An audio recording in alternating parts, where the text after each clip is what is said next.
केवलता शब्दों से परे एक ऐसी स्थिति है जिसे बुद्धि स्पर्श नहीं कर सकती।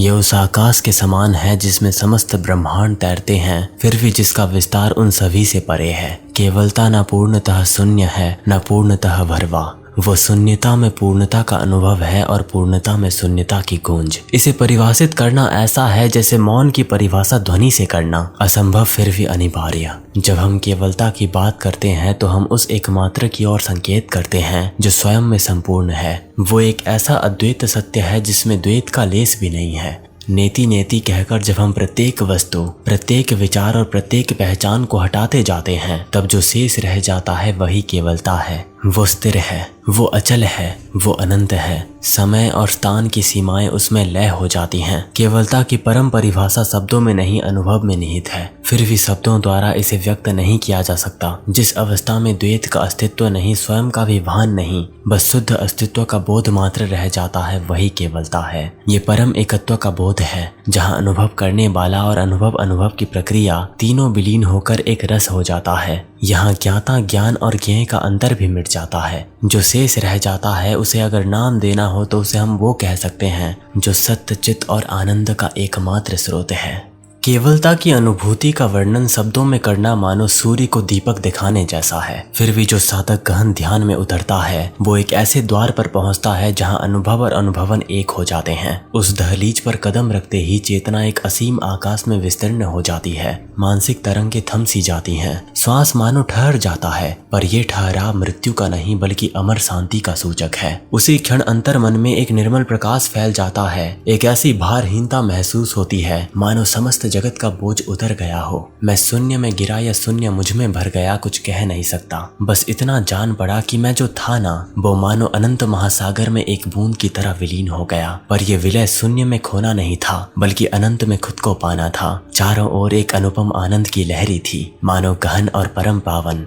प्रकाश का एक महासमुद्र देह की सीमाओं को बहा ले गया और शेष रहा केवल प्रकाश पुंज। ना कोई स्वरूप, ना कोई नाम और ना कोई विचार। उस पल में अनुभव हुआ कि सत्य को कभी जाना नहीं जा सकता, बस जिया जा सकता है। ये एक साधक द्वारा व्यक्त अनुभव है। फिर भी प्रत्येक अनुभवी आत्मा इसे अपने अपने ढंग से व्यक्त करती है। कोई इस चीज को अद्भुत आनंद कहता है तो कोई अपार शांति, कोई इसे चित्त की निर्विकल्प स्थिति कहता है। एक योगी के लिए ये आत्मा का परम स्वतंत्र विस्तार है। एक भक्त के लिए परमात्मा से मिला प्रेम रस है और ज्ञान मार्गी के लिए स्वज्ञान में अवस्थित होना। रूप भले ही अलग अलग हों पर सार तो एक ही है। दृष्टा और दृश्य का भेद मिट जाना, अहंकार का पूर्ण विसर्जन और परम वास्तविकता से अभिन्न हो जाना। इस अनुभूति में न दृश्य जगत का लय होता है, न ईश्वर का साक्षात्कार किसी रूप में होता है, बल्कि दृष्टि ऐसी परिवर्तित हो जाती है कि जगत एक चित्र के भांति दिखती है। ज्ञाता में इतना गहन शून्यता आ जाता है कि वही शून्यता प्रत्येक रूप में झिलमिलाने लगते हैं। तब पहली बार पता चलता है कि सत्य को खंडों में नहीं बांटा जा सकता। वो कोई दूर स्थूल लोक में प्राप्त होने वाला कोई चमत्कार नहीं, बल्कि हमारी चेतना के तंतु तंतु में पहले विद्यमान एकता है। केवलता की अनुभूति होने पर साधक पाता है कि मैं सदा से यही था। जन्म और मृत्यु के आवरण उतर जाते हैं और आत्मा स्वयं के स्वभाव में स्थिर हो जाती है।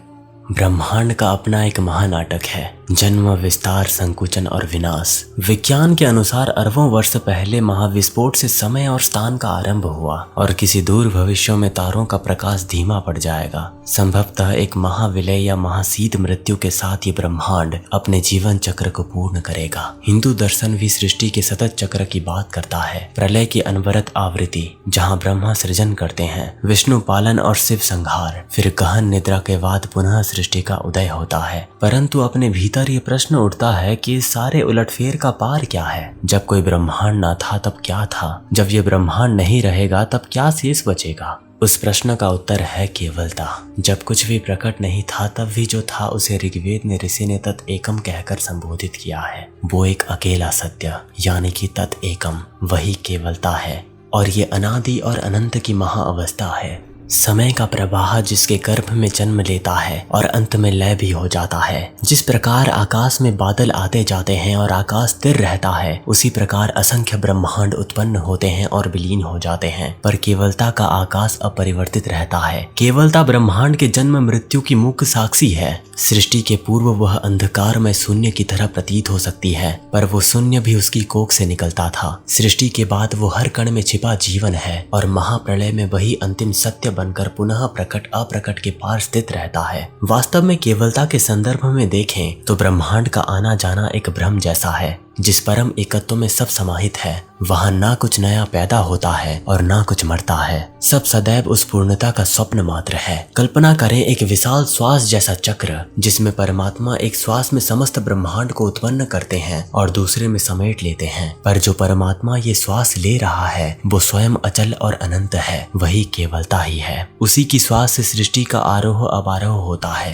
पर स्वयं उसकी सत्ता इन परिवर्तनों से अछूती है। इस प्रकार ब्रह्मांड के आरंभ और अंत के पार केवलता निरंतर विद्यमान रहती है, एक नित्य ज्योति की भांति जो कभी बुझती नहीं, बस रूप बदलती है, ज्योतियों को जन्म देती है और उनके लय होने पर पुनः एक निर्विकार ज्योति बन जाती है। केवलता के इस महाज्ञान का सार समझ में आते ही जीवन एक नए आधार पर खड़ा हो जाता है। वह संकीर्णता और जिस शांति, प्रेम और आनंद को बाहर खोज रहे थे वो आपके भीतर ही अनबरत स्रोता बनकर बहने लगेगा। यही केवलता की देन है, एक मुक्त, जागृत और दिव्य चेतना। यदि आपके भीतर भी एक किरण इस महाज्ञान से प्रस्फुटित हुई है तो समझिए क्रांति का शुभारंभ हो चुका है। उस प्रकाश को पकड़े रहें और उसका अनुसरण करें। वो आपको स्वयं के केंद्र तक ले जाएगा, जहां आप जानेंगे कि आप हमेशा पूर्ण थे, स्वतंत्र थे और केवल थे। तो मैं ये उम्मीद करता हूँ दोस्तों कि आप ये वीडियो समझने के बजाय इसको एहसास किए होंगे। अगर आप ऐसे कथन को और सुनना चाहते हो तो मैंने ऐसे 32 रिकॉर्डिंग्स जिसमें प्राचीन और आध्यात्मिक ज्ञान मौजूद है उसको अपलोड करके लिंक नीचे दे दिया है, जिसमें आपको मेरे दर्शन से ध्यान तक वाले प्रोग्राम के रिकॉर्डिंग्स और असतोम सद्गमय वाले प्रोग्राम के रिकॉर्डिंग के साथ रक्त ध्यानम और माया की 27 कहानियां वाले 2 ऑडियो बुक सुनने को मिल जाएंगे, जिसके लिंक आपको नीचे मिल जाएगा। तो मिलते हैं दोस्तों किसी और ज्ञानजनक वीडियो में। आपका मूल्यवान समय देने के लिए बहुत बहुत धन्यवाद।